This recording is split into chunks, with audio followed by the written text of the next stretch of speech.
Allahumma salli ala sayyidina Muhammadin tibbil qulubi wa dawaiha wa afiyati abdani wa shifaiha. Nah, kalau kita nyolatin jenazah, nyolatin saudara kita, syukur-syukur semuanya ngerti niatnya sholat jenazah. Kalau kata guru saya, mau laki-laki mau perempuan, usolli ala hadal mayyiti fardhu kifayatin ma'muman lillahi ta'ala, nggak apa-apa, kan jenazahnya perempuan. Kan katanya usolli ala hadhil mayyitati. Ya, bagaimana kalau saya usolli ala hadal mayyiti, padahal jenazahnya perempuan, nggak apa-apa. Mau laki-laki mau perempuan, sebab yang namanya mayit, yang namanya jenazah itu manusia. Manusia itu mau laki-laki mau perempuan namanya mayit. Jadi tidak perlu kita permasalahkan, ya. Usolli ala hadal mayyiti. Gua nggak tahu jenazahnya laki-laki perempuan. Lah emang apa? Ntar mayiti apa mayitati? Udah, biar kata perempuan mayiti nggak apa-apa. Ya, usolli ala hadzal mayiti nggak apa-apa sekalipun jenazahnya perempuan. Atau paling enak lagi usolli ala hadhil janazati. Itu niatnya. Saya niat sholat terhadap jenazah ini fardhu kifayatin ma'muman lillahi ta'ala. Macam-macam niatnya. Atau usolli ala ma shallahul imam. Saya sholat seperti yang imam sholatkan. Imam nyolatin apa? Nyolatin jenazah. Udah, itu ngomongnya dalam hati. Kalau usolli mah di mulut hanya sebatas sunnah, tapi kalau dalam hati Allahu Akbar, usolli ala ma shallahul imam fardhu kifayatin ma'muman ta'ala, Allahu Akbar. Nah itu jadi kita ngomongnya, saya sholat seperti imam sholat, saya sholat untuk jenazah ini, saya sholat untuk ibu ini. Nggak apa-apa, dalam hati sah, sah. Itu niat. Habis niat baca apa? Takbir pertama tuh ya, Allahu Akbar. Ngangkat tangannya ini sunnah sebenarnya. Sekali lagi, ngangkat tangannya sunnah. Yang wajib apa? Allahu Akbarnya. Yang wajibnya itu Allahu Akbar. Sama dengan takbir-takbir kita di dalam sholat. Takbiratul ihram itu Allahu Akbar, ngangkat tangannya sunnah. Yang wajib itu apa? Melafazkannya Allahu Akbar. Nah, sekalipun itu sunnah, ya tetap kita harus angkat tangan untuk mengetahui bahwa takbir kita itu ada 4. Angkat aja Allahu Akbar. Bisa usolli ala hadal maiti fardhu kifayatin ma'muman lillahi ta'ala. Dalam hati Allahu Akbar, baca Fatihah. A'udzubillahi minasyaitonirrajim. Terus habis baca Fatihah takbir lagi. Angkat tangan lagi ya. Allahu Akbar. Udah berapa tuh? 2. Baca apa? Sholawat. Allahumma sholli ala sayyidina Muhammadin kama shollaita. Boleh. Allahumma sholli ala Muhammad. Boleh. Allahumma sholli ala Muhammad cukup nggak apa-apa. Yang sempurnanya apa? Allahumma sholli ala Muhammadin kama shollaita ala Ibrahim wa ala ali Ibrahim wa barik ala Muhammad kama barakta ala sayyidina Ibrahim apa? Wa barik ala Muhammadin kama barakta ala sayyidina Ibrahim fil alamin innaka Hamidum Majid. Itu sholawat. Habis itu apa? Takbir lagi Allahu Akbar. Baca apa? Doa. Paling dikit Allahumma gfir lahu. Udah cukup. Allahumma gfir lahu, tambahin lagi warhamhu, boleh. Tambahin lagi wa'afihi, cakep. Wa'fu anhu, cakep. Semakin panjang doa di takbir ketiga semakin bagus. Makanya kita buat makmum untuk apa? Biar supaya sembahyang kita sah, si imam bilangin nanti takbir ketiga baca doa apa? Apa doanya? Allahumma gfir lahu. Kalau nggak hafal Allahumma gfir lahu warhamhu aja dah. Cukup, cukup. Kalau memang hafal udah banyak, udah baca aja. Karena ini jenazahnya laki-laki, Allahumma gfir lahu. Kalau jenazahnya perempuan, laha. Allahumma gfir laha. Udah. Allah takbir keberapa tuh?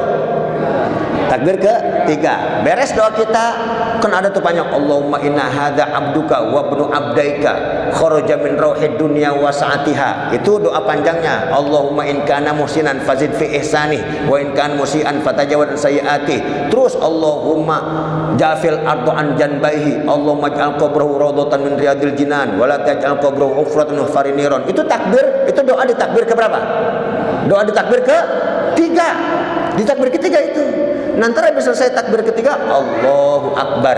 4. Kalau kagak hafal, yang bagus apa? Pas Allah keempat, Allahumma la tahrimna ajrahu wa la taftinna ba'dahu waghfir lana wa lahu. Udah, segitu juga cukup. Allahumma la tahrimna ajrahu wa la taftinna ba'dahu waghfir lana wa lahu. Lah saya kagak hafal takbir keempat doanya. Kagak baca doa di takbir keempat, enggak apa-apa. Ini kan salam setelah takbir keempat. Jadi takbir keempat hanya Allahu Akbar. Assalamualaikum warahmatullah. Assalamualaikum warahmatullah. Jadi habis takbir keempat, doa itu sunnah, bukan wajib atau bukan rukun. Jadi yang bagus bagaimana? Baca aja nggak apa-apa. Allahumma la tahrimna ajrahu wa la taftinna ba'dahu. Saya kagak hafal, nggak apa-apa, nggak doa di takbir yang keempat. Habis itu langsung salam. Allahu Akbar. Assalamualaikum warahmatullahi. Ada orang Assalamualaikum warahmatullahi, katanya kalau sembahyang jenazah sampai wabarakatuh. Kalau sembahyang biasa warahmatullah. Kalau kita sembahyang Assalamualaikum warahmatullah, Assalamualaikum warahmatullah. Sebenarnya sembahyang jenazah juga sama. Assalamualaikum warahmatullah sampai warahmatullah. Jadi sembahyang jenazah sampai warahmatullah, yang cakep sampai warahmatullah. Nah, cuman ada yang membolehkan ataupun ada yang menambahkan wazida wa barakatuh, tambahin wa barakatuh, nggak apa-apa. Jadi bahasa nambahin wa barakatuh nggak apa-apa. Tetap yang bagus sampai warahmatullah. Assalamualaikum juga sah. Assalamualaikum. Nggak apa-apa. Itu paling dikit. Sempurnya Assalamualaikum warahmatullah.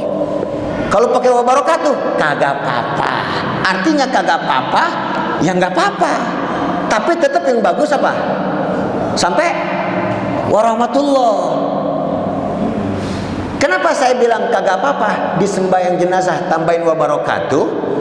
Karena kalau kita sembahyang biasa, sembahyang fardu, kita tambahin Assalamualaikum warahmatullahi wabarakatuh, itu makruh. Tambahin wabarakatuh, salam kita di sholat biasa menjadi makruh. Sempurnanya Assalamualaikum warahmatullahi.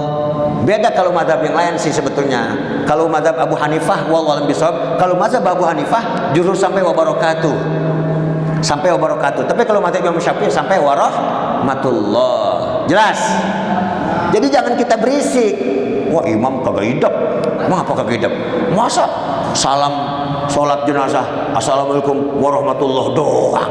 Lah, lu yang kagak hidup. Iya, makanya kita ngaji. Ya, jadi kagak bisa saling salah-salahan itu. Nah, udah ada tuh selesai salam Assalamualaikum warahmatullah, Assalamualaikum warahmatullah.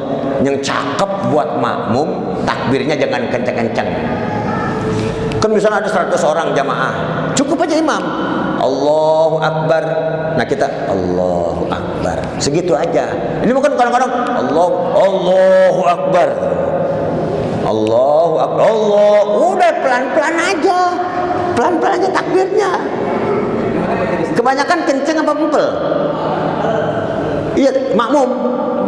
Kenceng apa pelan? Iya, kan imam. Allahu Akbar, rame-rame. Allah, jangan kenceng. Cukup Allahu Akbar. Itu jadi takbirnya itu pelan, harus pelan. Ya orang kompak kencang banget semuanya. Nah, terus tadi takbir pertama baca Fatihah. Boleh nggak baca Allahu Akbar kabiro? Sholli ala hadhil janazah fardhu kifayatin mamnun. Allahu akbar. Allahu akbar kabira walhamdulillah katsira. Bangun jenazahnya. Jangan baca, langsung baca Fatihah aja, langsung baca Fatihah. Tidak disunnahkan baca Allahu akbar kabira, langsung Fatihah. Itu cara-cara sembahyang jenazah. Jangan pakai pura-pura. Anaknya, lah lu nggak nyolatin, kotor celana gua, babah lu. Alasan banyak. Iya, celana gua kotor. Padahal mah babanya yang meninggal.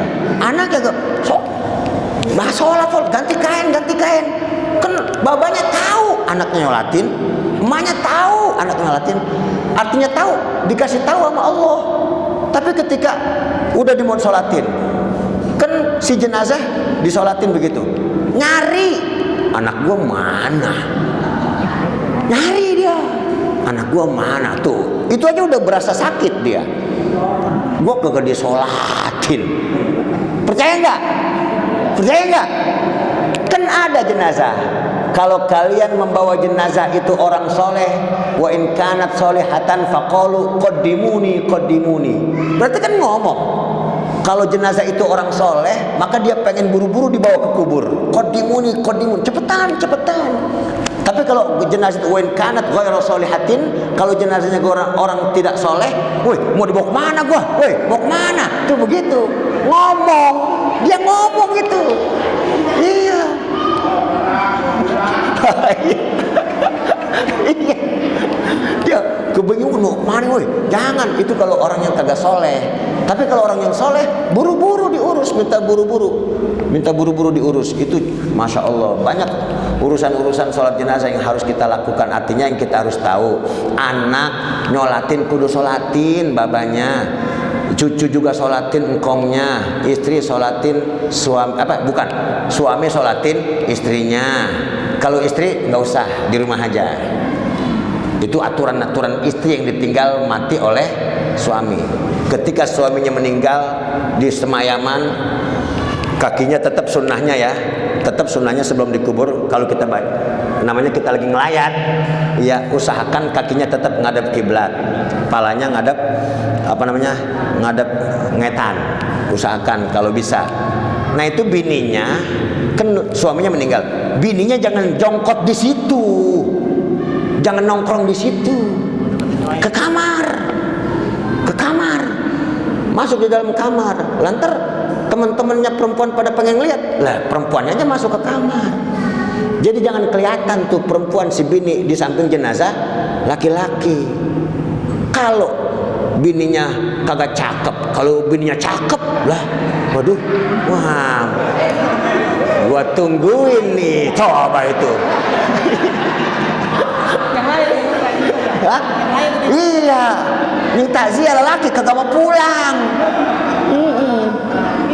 Iya ngincer dah. Nah, janda nih. Banyak fitnah. Itu udah kagak boleh. Harus ya torobasna, harus ngumpet bertahan di dalam kamar. Jangan kelihatan orang. Apalagi laki-laki kelihatan sama laki-laki, jangan. Kudu di kamar. Kita nih teman-teman perempuannya, saudara-saudara perempuannya udah temenin dia di kamar, hibur dia. Ya kasih hibur, kita baca, kita kasih doa. Masya Allah. Apa kata Nabi? Berdoalah yang baik-baik buat jenazah kalian, karena malaikat mengamini doa orang yang tertimpa musibah. Wallahu a'lam. Jelas nggak? Iya, besok-besok mah kudu sholatin semua. Masya Allah. Kan kalau 40 orang dapat syafaat. Kita nyolatin nggak perlu pakai diundang. Kalau kita dengar udah nyolatin, kalau dengar nyolatin gitu aja. Apalagi teman dekat. Bagaimana kalau perempuan nyolatin jenazah? Perempuan nyolatin jenazah sama dengan perempuan sholat Jumat.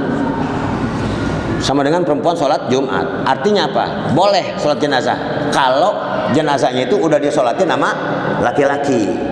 Artinya begini, dia ngikut makmum, boleh ngikut makmum dengan laki-laki. Tapi kalau sepanjang belum disolatin sama laki-laki, perempuan udah nyolatin, jangan dikuburin dulu tuh jenazah.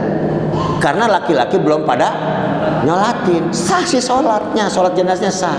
Tapi belum gugur kewajiban buat laki-laki untuk menyolatkan jenazahnya itu. Boleh. Tapi jangan harus ngikut laki-laki. Artinya belakangan dia. Jadi harus dahulukan laki-laki dulu gitu. Bisa tadi di mayat ini misalnya punya junub atau dia bersetubuh sama istrinya tadi malam. Iya. Dan kemudian dia kan belum mandi junub. Iya. Kemudian suaminya atau istrinya tidak tahu, ngasih tahu ambil itu bagaimana? Makanya kalau malam hubungan badan atau siang, Nabi nyuruh buru-buru mandi. Lah ini habis hubungan badan ayab-ayaban, belanja, belum mandi acan-acan, udah belanja kemana tahu, pulang ke rumah tidur kagak bangun. Iya, baru bininya ngomong, Pamil, ngapa? Saya malu ngomongnya. Malu apa? Emang apa malu?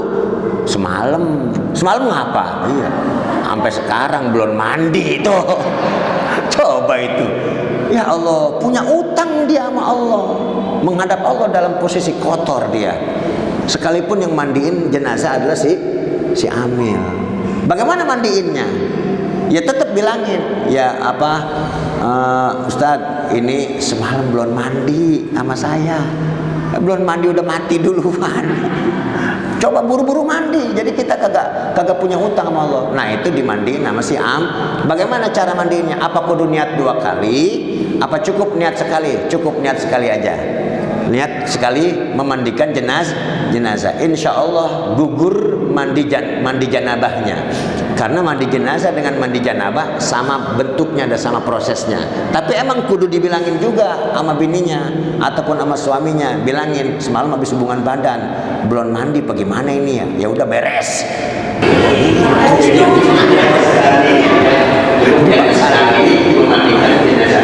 Jadi apa namanya? Nawaitu an aghsila hadhil janazah fardhu kifayatin lillahi ta'ala. Saya niatkan memandikan jenazah ini fardhu kifayah karena Allah Ta'ala. Udah. Atau nawaitu an aghsila hadzal mayit. Atau pakai bahasa kita nggak apa-apa. Pakai bahasa kita. Itu dia. Jadi udah gugur, udah terangkat hadasnya otomatis. Nanti dia urusannya sama Allah dah tuh. Urusannya sama Allah. Lu ngadap gua masih kotor lu. Itu ngadap Allah. Itu dia. Pada saat itu kalau kita misalnya kita masih sehat, karena tadi dikatakan sudah malam. Kemudian kalau kita wudhu aja, kita baru subuh. Kalau kita baru mandi itu gimana tuh? Baru apa? Subuh. Iya. Jam 10 malam ya. Iya. Mandi dingin. Kita wudhu aja ya. Tetap sehat. Iya. Kita baru mandi. Oh iya. Iya, itu bagus juga namanya lizawalil karohah, untuk menghilangkan kemakruhan aja. Kan begitu. Kalau dia kagak wudhu, tidurnya makruh, makannya makruh, minumnya makruh. Habis hubungan badan nggak wudhu, syukur-syukur dia langsung mandi. Ini mah kagak wudhu, kagak mandi. Makannya, tidurnya, minumnya, ngopinya, ngerokoknya makruh semuanya. Nah, untuk menghilangkan kemakruhan lizawalil karohah, maka dia wudhu. Wudhunya beres, maka makan, minum, apalagi tidur kagak jadi makruh. Pengen bikin ronde kedua juga kagak makruh lagi. Soalnya kan ada orang yang begitu ya. Dia ada yang pengen nambah. Dia kagak wudhu lagi, makruh. Jadi harus wudhu lagi. Habis wudhu lagi, ayo terusin beres terus lagi. Nggak makruh, udah wudhu lagi gitu. Iya. Satu lagi nih. Iya. Misalnya dan itu dia punya gigi palsu, tidak tercabut. Oh iya. Punya. Bagaimana kalau dia itu ada gigi palsunya? Lihat. Kalau gigi palsunya gampang dicabut, wajib cabut. Kan gigi palsu ada yang permanen ya. Kalau permanen susah dicabut ya, udah nyampur ya. Ada yang gampang, artinya gampang. Dia sembari ngerokok, sembari nyikat gigi bisa nggak? Orang sembari ngerokok, sembari nyikat gigi bisa nggak? Bisa nggak? Ya itu begitu. Rokoknya mah di sini, giginya mah di sini, dia gisik. Namanya sembari ngerokok, sembari nyikat gigi dia. Jadi giginya gigi palsu digosok ya, diterap lagi. Nanti kalau dia meninggal kan gampang, cabut wajib. Tapi kalau susah udah permanen, jangan dipaksa. Menjadi berdosa memaksa gigi yang udah menyatu dengan orang yang sudah meninggal. Dipaksa gitu, sampai pakai gadget begitu. Ini ada giginya, jangan, dosa. Sama mata tadi tuh, kasru azmil mayit ka kasrihi hayyan. Menjubit ataupun menyakiti tulang jenazah sama aja menyakiti dia pada saat hidup. Udah beres, nggak apa-apa. Jadi dia meninggal dengan membawa gigi palsu, nggak apa-apa, karena gigi palsunya susah dicabut. Bagaimana kalau gigi palsunya emas? Ukurannya kalau kita jual bisa berapa? Nah itu mah terserah dah, terserah mau cabut apa. Emas soalnya. Tapi kalau gigi biasa mah udah kuburin aja. Tapi kalau emas bagaimana? Ya kalau udah permanen, ya tinggal bagaimana ya. Kalaupun bisa, harus usahakan jangan sampai menyakiti si mayit. Gitu. Jangan sampai menyakiti si mayit.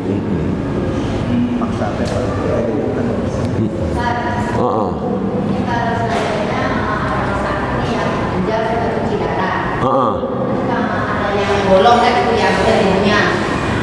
Terus kalau udah dimati itu darah itu ngalir aja. Nah terus kan diusahakan ditempel sama kapas sama tanah. Itu benar apa enggak sih? Pokoknya biar supaya jangan keluar lagi. Ya. Jadi begini sebenarnya ya. Kalau mandiin jenazah, kemudian darahnya terus masih keluar, iya, dipakai apa juga, udah ditambal masih keluar juga. Akhirnya dengan cara pakai tanah katanya, pakai tanah kemudian ditambal pakai itu, akhirnya darahnya nggak keluar. Itu boleh nggak? Nggak apa-apa. Seandainya pun kagak pakai tanah, tapi terus ngocor aja darahnya, udah mandiin biar bener, mandiin. Darahnya kagak bisa habis, mandiin terus. Nah, wayanya berhenti mandiin, udah darahnya masih ngocor, kafanin, kasih kapas, biarin kain kafannya berdarah-darah. Iya biarin kain kapan berdarah-darah, karena emang itu udah kagak bisa berhenti tuh darahnya, udah biarin terus. Jadi kita makanya pada saat itu buru-buru kuburin. Jadi buru-buru kuburin, seandainya ada bekas luka kemudian masih berdarah aja, kain kafannya terlihat sampai nembus, udah kuburin aja. Buru-buru kuburin, nggak usah dimandiin lagi. Nah, yang pakai dimandiin lagi kalau sampai lama belum dikuburin juga, sehingga sampai mblewer tuh darahnya. Nah itu udah, itu harus dimandiin dulu lagi. Iya, artinya gini, sebetulnya nggak usah dimandiin lagi. Udah dimandiin, itu udah gugur, udah kewajiban. Udah gugur kewajiban. Darahnya masih ngocor aja, kafanin, gotong langsung kubur. Nggak apa-apa, udah beres. Jadi jangan pakai dimandiin lagi, dibuka lagi kain kafannya. Makanya itu anaknya, kalau anaknya di Surabaya, anaknya di Cirebon, lah itu belum dikuburin, nunggu anaknya. Anaknya kudu ngomong, udah kuburin aja. Kudu ngomong begitu, jangan pakai saya pengen ngeliat. Ya pengen ngeliat. Kemarin waktu hidup lu kagak lihat. Lempengan mati pengen ngeliat. Iya, salah lagi. Iya.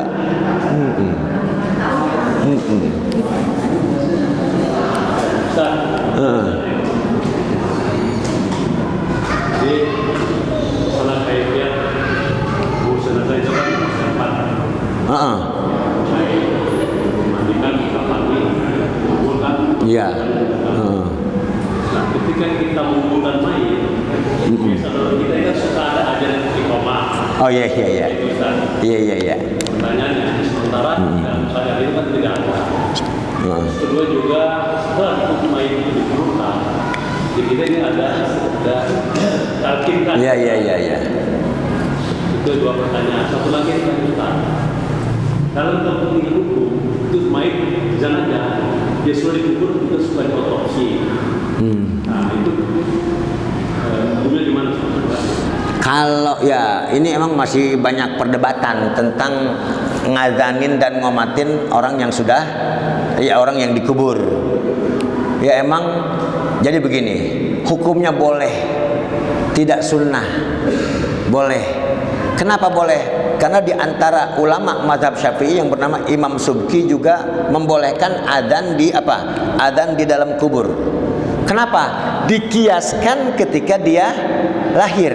Dulu waktu lahir diadzanin dan dikomatin. Tidak ada salahnya ketika dia wafat ataupun ketika dia mati di kuburnya diadzanin dan dikomatin. Tapi kalau ada yang nanya, sunnah enggak? Jangan bilang itu sunnah. Jangan bilang itu sunnah, karena memang tidak disunnahkan. Kalau mau bilang boleh, boleh. Artinya boleh begini. Pas jenazah udah dikuburin, siapa yang ngazanin? Lu bisa nggak anaknya? Kagak bisa. Lu nggak bisa. Ya udah, yang bisa yang nggak usah dipaksa. Nggak diazanin nggak apa-apa. Nggak diazanin nggak apa-apa. Dan juga jangan dipaksa. Ya kayak tadi, jangan dipaksa diazanin. Sementara kagak ada yang bisa azan. Udah beres. Dan itu hanya boleh-boleh saja. Nah kemudian ada lagi yang suka menyalahkan. Udah diazanin, oh itu bid'ah, itu diazanin. Nah itu kan apa namanya? Kita ketika ngambil apa? Kita ngambil kias. Makanya kita bilang jangan bilang itu sunnah. Ini adalah pernah dilakukan oleh ulama kita, mengambil istimbat atau mengambil kias pada saat dia waktu dilahirkan, gitu. Emang bener kagak disunahkan untuk apa? Untuk jenazah yang di dalam kubur diazanin. Tapi kenapa kita azanin aja? Ya itu begitu. Ya masa dia waktu hidup, waktu pertama lahir diazanin, ketika dia meninggal kagak diazanin, gitu. Ya jadi itulah hukum mengazankan dan mengkomatkan orang yang di dalam liang lahat. Jadi jangan dipaksa. Jangan dipaksa untuk mencari tukang azan atau yang azan kalau seandainya tidak ada. Dan jangan dipaksa. Azan boleh, enggak azan enggak apa-apa. Diazanin boleh, enggak diazanin enggak apa-apa. Talqin kan, talqin. Sama. Talqin itu ada dua. Talqin indal muhtador, talqin ketika menuntun dia pada saat sakratil maut, dan talqin ketika sudah dikubur. Ditalkinin. Sunnah, talqin sunnah setelah meninggal. Di jihad kepalanya, di bagian kepalanya mentalkinkannya. Nah itu ngajarin si mayit. Dengar si mayit. Sebelum langkah kita 7 langkah, masih apa? Masih malaikat munkar nakir belum bertanya. Dia masih kita ajarin. Boleh dan sunnah talqin setelah proses penguburan. Jelas ya? Ya mudah-mudahan kita otopsi tergantung ahli waris. Tergantung ahli waris. Itu juga ahli waris tergantung semayit. Misalnya begini, dia berwasiat, kalau nanti saya meninggal, kalau emang kagak wajar, otopsi saya nggak apa-apa. Itu namanya wasiat. Nah ketika dia berwasiat begitu, otopsi. Tapi kalau kagak ada wasiat, tergantung ahli waris. Kalau kata ahli waris, udah nggak usah pakai digali, ya udah saya ikhlasin. Jangan digali. Tapi kalau kata ahli waris, gali. Karena untuk mencari kebenaran. Meninggal biasa atau meninggal karena tidak biasa, gitu. Itu otopsi. Ini sering terjadi di kita. Jika ada makam yang sudah dikubur itu digali kembali. Oh iya. Banyak lagi kita ya, lagi banyak pembahasan di kampung kita ini. Mengenai jalan. Nah itu ketika mainnya itu diangkat dipindahkan Ustaz, itu beragam. Ada yang bisa juga utuh, ada juga masih tidak utuh. Iya. Pertanyaannya, kalau mayat itu masih utuh, apakah wajib disolat di mana Pak? Sama seperti kaitannya seperti awal apa langsung dibuka? Iya. Benar. Hukum memindahkan jenazah. Tadi kita bilang hukum menggali kubur ya. Emang ada tambahannya. Hukum menggali kubur kalau jenazahnya masih baru, haram. Tapi hukum menggali kubur kalau jenazahnya udah lama, kira-kira bertahun-tahun, lamanya 10 tahun dah misalnya, boleh. Karena udah diyakini kehancurannya. Tapi yang kagak boleh itu yang masih baru. 2 hari, 3 hari, seminggu, 2 minggu, sebulan, 2 bulan, 3 bulan masih haram menggali. Tapi kalau sudah bertahun-tahun, sudah diyakini kehancurannya, boleh kita gali kubur. Mau diapain? Mau dipindahin. Ya sebetulnya nggak dipindahin juga nggak apa-apa. Dibikin bangunan ya nggak apa-apa. Cuman apa? Lantar gua ziarahnya apa gimana? Itu kan kita pindahin biar supaya buat ziarah. Iya. Nah akhirnya kita pindahin di depan rumah kita. Nah dipindahinnya itu ada yang utuh, ada yang kagak utuh. Udah. Bagaimana kalau yang utuh? Apakah kudu disolatin lagi, dimandiin lagi? Enggak usah. Enggak usah dimandiin lagi, enggak usah. Udah kuburin aja lagi. Kenapa? Karena apa? Dulu udah kita apain? Kita udah mandiin, kita udah sholatin. Ini mah hanya sebatas memindahkan aja. Jadi udah disolatin. Ini mah emang udah mati dari dulu. Kecuali kalau belum disolatin tuh, wajib disolatin lagi. Wajib karena belum. Lah, dulu dikuburin doang ini. Islam, orang Islam. Gali lagi, pas digali, siapa yang nyolatin? Kagak ada. Wajib disolatin. Tapi kalau dulu disolatin, lo banyak yang nyolatin, dipindahin dah tuh udah bertahun-tahun. Sholatin lagi, nggak usah disolatin lagi. Lah tapi ada yang nyolatin, boleh. Yang nyolatin, yang dulu kagak ikut nyolatin boleh. Yang dulu kagak ikut nyolatin boleh. Sebab kalau nyolatin jenazah 2 kali makruh. Nyolatin jenazah 2 kali makruh. Misalnya apa namanya, ini orang kan jenazah ada yang disolatin sampai di tempat ini disolatin, di tempat itu disolatin. Kita udah sholat di sini, kita ngikut sholat di sono, makruh hukumnya. Tapi kalau kita belum nyolatin, ya udah kita sholatin, mau di sini kek, mau di sono kek. Nah jadi kalau ada yang pengen nyolatin juga nggak ada masalah, dengan catatan yang nyolatin itu dulu belum nyolatin. Kalau udah pada nyolatin semua, udah tinggal kubur aja. Ya jadi nggak usah disolatin lagi. Gitu. Jelas ya? Ya mudah-mudahan kita dalam keadaan husnul khotimah. Mudah-mudahan juga saudara-saudara kita, orang tua kita, guru kita, suami dan istri kita semuanya mendapatkan ampunan dari Allah Subhanahu wa taala. Amin. Amin ya rabbal alamin. Subhanakallahumma wa bihamdika asyhadu an la ilaha illa anta astaghfiruka wa atubu ilaik. Wa sallallahu ala sayyidina Muhammad wa ala alihi wa sahbihi wa sallam walhamdulillahi rabbil alamin. Demikianlah pengajian